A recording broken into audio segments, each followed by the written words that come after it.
With more than 300 million book sales worldwide, the New York Times describes our next guest as having transformed book publishing. His philanthropic efforts extend now from school children to college students. Strong supporter of the military. That's good for me. Donating more than 680,000 books to soldiers at home and overseas. A pleasure to welcome the man who holds the Guinness record for most #1 New York Times bestsellers, James Patterson. Pleasure to meet you, sir. Thank you so much for coming in. Well, that's just it. What do they know? They must know something if they got it right. What was okay? Well, what was it like then the first time you saw the first book that you had as a #1 New York Times bestseller? Did you celebrate? Oh yeah, I didn't believe it. I went to the local bookstore, and what we'll do, authors, we go and we count the books. It used to be 12, now there's 9, so it looked like it was selling. So you went to the local store and actually saw, you knew how many were shipped to the book? Well, I knew how many had been there a couple days before. That's what we do. And also, if we're in a store like in an airport and we see if you pick up our book, we're just on pins and needles. Honestly, even at this stage in my life, if you put it down, it breaks our heart. If you buy it, we're on a walk on. As an author, do you now go through? Do you go look online? You go, sold this many copies, sold this many copies. No, not too much. No. You don't celebrate that much, do you? No. Tell us about a little bit what you're doing here, because you're giving $1 million to independent bookstores. You're giving away books. It's an opportunity to read. Stunning. Do people still read? I hope so, especially kids. I mean, I read a lot of. People don't know I read a lot of kids' books. In fact, the publisher just unearthed the fact that I have more #1 children's bestsellers than any living author. And it really is, it's my passion right now, and getting kids reading. Because if they don't read, if the bright kids don't read, then they don't really have perspective. And at-risk kids, if they don't read, they're not going to get through high school. And then they're going to be a burden on everybody. How do we then drive that home? Because you and I are now talking something very simple here. Because you got to do it in your house. They have to do it in their house. But they don't. Why? I mean, is it the parents just don't care? Do they not think about the books? What is it? I think that the parents don't get it into their heads, all parents and grandparents, that it's their job to get books for their kids. When our son was 8, he wasn't a big reader. He was a bright boy, and that summer we said, you're going to read every day. You don't have to mow the lawn, but you do have to read every day. By the end of the summer, his reading had soared, and ultimately he took his SSATs and got 800, which is a perfect score. So there's what can happen. Are we raising a generation of dumb kids by not sticking their nose in the books and saying, get it out of the video games and the computer? I don't know if they're dumb, but they're not going to reach their potential. Less intelligent, how's that? They're not going to reach their potential. And the country is not going to reach its potential, because we need these kids. We need them to read. We need them to be thinkers. They got to be able to figure things out. It's a complicated world. What started this thinking of you to go out here and make sure that you got books in the I think in the hands a of huge kids? thing was just having a young boy. Jack's 16 now, but just watching the fact that he didn't read a lot. And we just said, no, that's not, we have, actually I give them out in bookstores. We read in our house.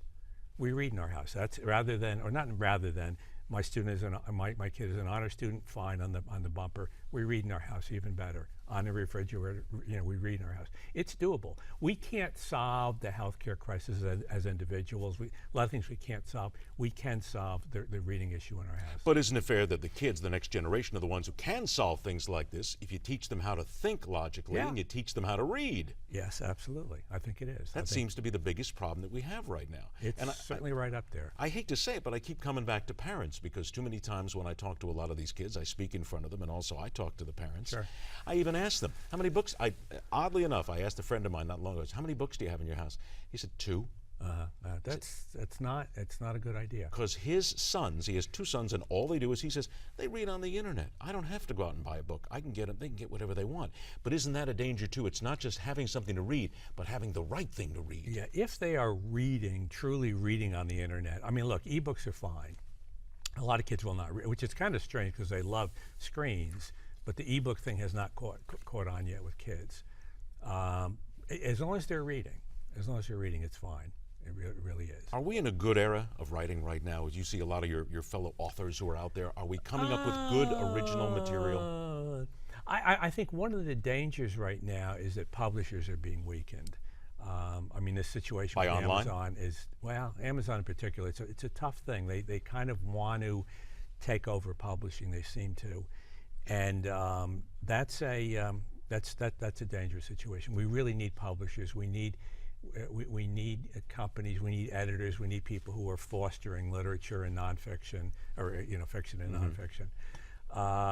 We need mentors. We just need, because right now that's not going to happen on the internet right now. Maybe 50 years from now it will, but right now it won't. The Amazon issue, of course, you brought this up. I think it's a fair one, too. Yeah. I talked to some friends of mine who are trying to break into the business. Actually, they're very good writers. They can't. They say there's a wall there right now with what Amazon and so many other companies are doing here. And the publishers come back and say, well, we're just not making any money anymore, so we're not doing Actually, it. breaking in is easier if you're willing to publish online. Now, Sure. you may not sell any Anybody books. can do it. So breaking in is easier than it's ever been. Getting published to the point where you might be able to make a living, or people, a fair number of people might get to read your book, I think that's harder than it's ever been. What kind of books should we put in front of a kid then? Give me 2 or 3 of them. Well, The Book Thief is terrific. It's a very hard book, but that's terrific. Which one? The Book Thief. The Book Thief, okay. Hugo Cabret is a really nice book. The books I write for middle school kids, iFunny is a terrific series. It's about a boy. He's young, in middle school. He wants to be a stand-up comedian. What do you do when you want to become something? You have to study. You have to study. He studies every comedian. He learns every joke, and then he starts writing his own jokes. But he will never be a stand-up comedian because he's in a wheelchair. And part of the story is about the power of humor to get us over some of the bumps in life. So it's a story with a lot of emotion, and obviously, if it's called iFunny, it better be funny. What would you have been if you weren't an author? A comedian? I don't know. A comedian, maybe? Yeah, I don't think so. Maybe. I might have been religious. My son now, he's thinking of divinity school.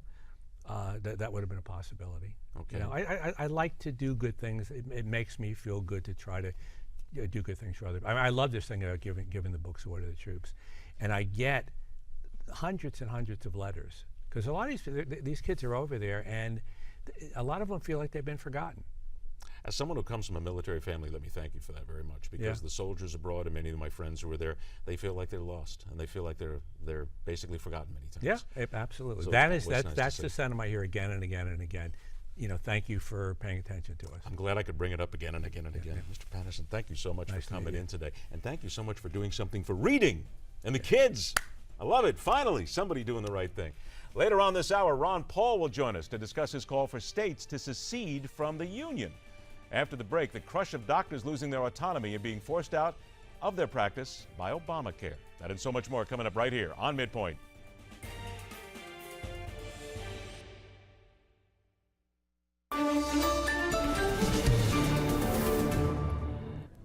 More reports of Secret Service mistakes continue to surface today. I'm Francesca Page, and this story tops your Newsmax Now update.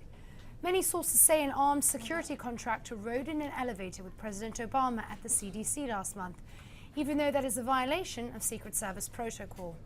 The accused White House fence jumper is in court today. Omar Gonzalez was indicted yesterday for entering the presidential mansion while armed with a folding knife. Texas health officials monitor a second person for the Ebola virus. Authorities say the person was in close contact with the first patient who was diagnosed with the virus yesterday. In Rhode Island, health officials say a child has died from enterovirus D68. The illness has infected nearly 500 people in more than 40 states. I'm Francesca Page, and that was your latest Newsmax Now update.